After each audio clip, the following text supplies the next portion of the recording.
салом ба беҳтарин ҷомеаи футболӣ.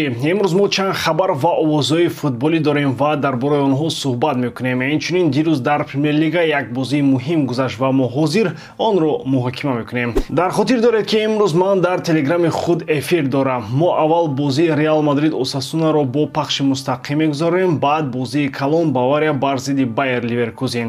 дигар бозиҳои премер-лигаи Англияро ҳам метавонед аз ҳамон ҷо тамошо кунед. ҳатман ба канал ҳамроҳ шавед. Тамошо мекунем ва якҷоя муҳокима мекунем. ссилкаи телеграм канал дар комментария ва описания ин видео гузошта шудааст. аз шумо мисли ҳар вақта лайк ва дар канал обуна шудан аз он бошад ҳар рӯз видеои нав баровардан. акнун дар ягон ҷо баъз рушнед мо бошем сайр мекунем. Челси боз ҳам мухлисони худро ноумед кард. боз як бохт ва ин дафъа бо ҳисоби 0-3 аз Брайтон. лондониҳо на танҳо мағлуб шуданд, балки хеле заиф бозӣ карданд. 8 зарба заданд, аммо ҳеҷ кадоме ба самт нарафт. ин ҳолатро Челси аз соли 2021 инҷониб надидааст. мушкилоти даста ҳал ношуда мемонад. онҳо 70% вақти бозиро бо туб мегузаронанд, вале ин танҳо зоҳирӣ аст, чунки тубро ба самт бурда наметавонанд. Брайтон бошад 13 зарба зад ва 5 ба самт расид. онҳо аниқ ва беҳаяҷон бозӣ карданд. ин аллакай сеюмин бохти Челси дар 4 бозии охир аст. як замон онҳо хуб бозӣ мекарданд, вале ҳоло даста тамоман суст шудааст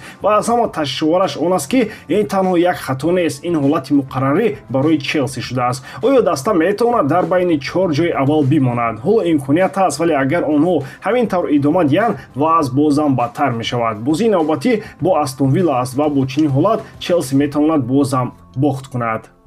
хайр бародарон, ин бозиро дидем ва як савол пайдо шуд. оё ин даста умуман ягон чизи хуб дошт дар ин мавсим? ба наздикӣ Челси каме умед медод, вале ҳар қадар вақт мегузарад ҳамон қадар вазъ бадтар мешавад. ба меҳмонӣ назди Брайтон рафтанд ки худи онҳо ҳам хеле хуб нестанд, вале бо ҳисоби 0-3 мағлуб шуданд ва ҳатто як зарбаи дақиқ ба самти дарвозаи рақиб зада натавонистанд.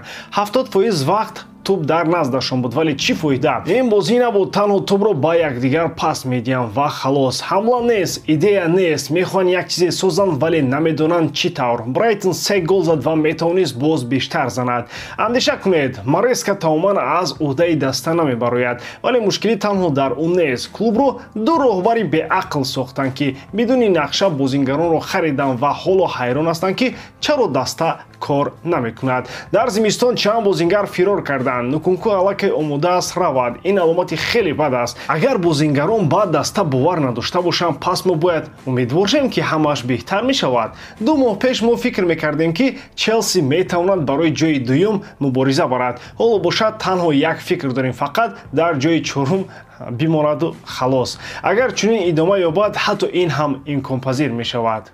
Винисиус Junior мехоҳад ки маоши баландтарини Реалро бигирад, 25 миллион евро дар як сол. ҳоло ӯ Беллингем ва эҳтимолан Мбаппе 15 миллион мегиранд. агар Винисиус ин маблағро гирад, дигарон низ маоши зиёдтар талаб мекунанд. аммо Реал ба ин розӣ нест. агентҳои Винисиус борҳо бо роҳбарияти клуб мулоқот карданд, вале ба як натиҷа наомаданд. журналист Антонио Ромеро мегӯяд ки Флорентино Перес ҳеҷ гоҳ ба ӯ чунин пул намедиҳад, хусусан агар Мбаппе камтар гирад. ҳоло клуб намехоҳад шартномаро дигар кунад, чунки он то соли 2027 амал мекунад. бозам Винисиус он қадар бозингари беҷоинашаванда нест ки барои ӯ ҳамаи чизро қурбон кунанд. Реал ҳамеша беҳтарин бозингаронашро ҳам осон ҷавоб додааст, мисли Роналдо ва Серхио Рамос. дар ҳамин вақт клубҳои саудӣ мехоҳанд ӯро бихаранд ва чунин менамояд ки Винисиус шояд барои пул аз трофеҳо ва орзуи туби тиллоӣ даст кашад.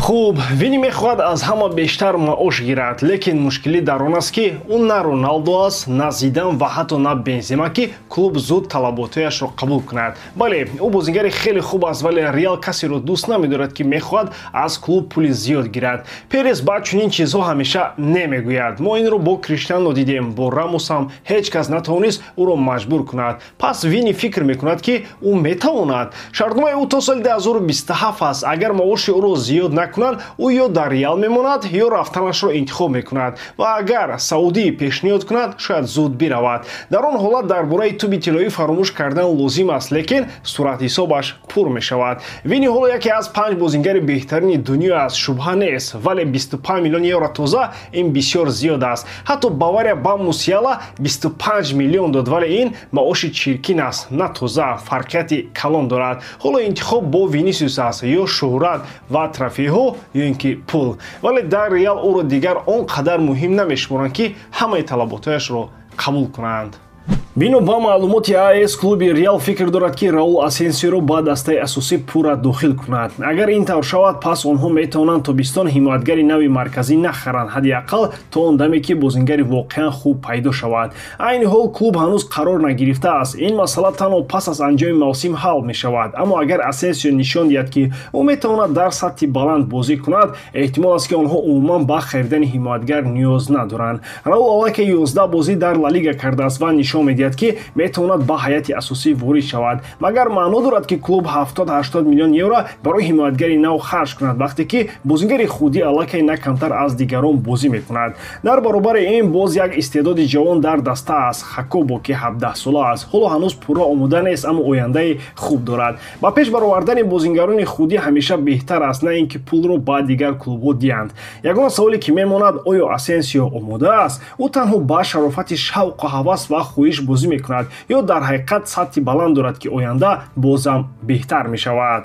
Ба дастаи асосӣ гузарондани Раул Асенсио ин корест ки воқеан дуруст аст. Ӯ бо бозии худ ва муносибаташ ба кор инро сазовор шудааст, аммо тамоман ҳимоятгари нав нахаридан ин тасмими хеле хатарнок аст. Алова пас аз ҷароҳати сахт шояд дигар ба сатҳи пешина нагардад. Ҳатто пеш аз ҷароҳат ӯ ҳамчун ҳимоятгари марказӣ чандон боэътимод набуд. Бале, ӯ бозиро хуб мехонад, хуб пас медиҳад, аммо дар муҳофизат хуб нест. Милитао низ як саволи калон аст. Баъди ду ҷароҳати вазнин на ҳамаи бозингарон метавонанд боз ҳам қавитар шаванд. Аз ҳама ҳимоятгарони Реал фақат Рудигер дар сатҳи зарурӣ қарор дорад. Карвахал аллакай 33 сола аст ва ҳоло тавбат мегирад. Агар ба майдон баргардад ҳам дар мавсими нав 34 сола мешавад. Чанд ҳимоятгари канорӣ дар ин сину сол метавонад ба монанди Реал ҳар 3 рӯз пас бозӣ кунад?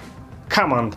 Дар тарафи чап ҳам мушкилӣ аст. Франк Гарсия ва Менди дар пасдиҳӣ хеле заифанд. Вақте ки кросс буд, ин мушкилӣ чандон эҳсос намешуд, аммо ҳоло вазъият тамоман дигар аст. Хусусан Менди ки дар кор бо тӯб бисёр заиф аст. Агар аз нуқтаи назари воқеӣ дида бароем, Реалро на як, балки 3 ҳимоятгари нав лозим аст. Ҳимоятгари рост, чап ва марказӣ, ва ҳамаи онҳо бояд бозингарони ҳайати асосӣ бошанд. Ба ҳамин тамом, боридарам ки эҷодкории ман ба шумо писанд меояд. Лайк, комментария ва дар канал обуна шуданро аз ёд набароред. Бо шумо мисли ҳар вақта Муҳаммад Гаиров. Хай бародарон, дар паноҳи Аллоҳ.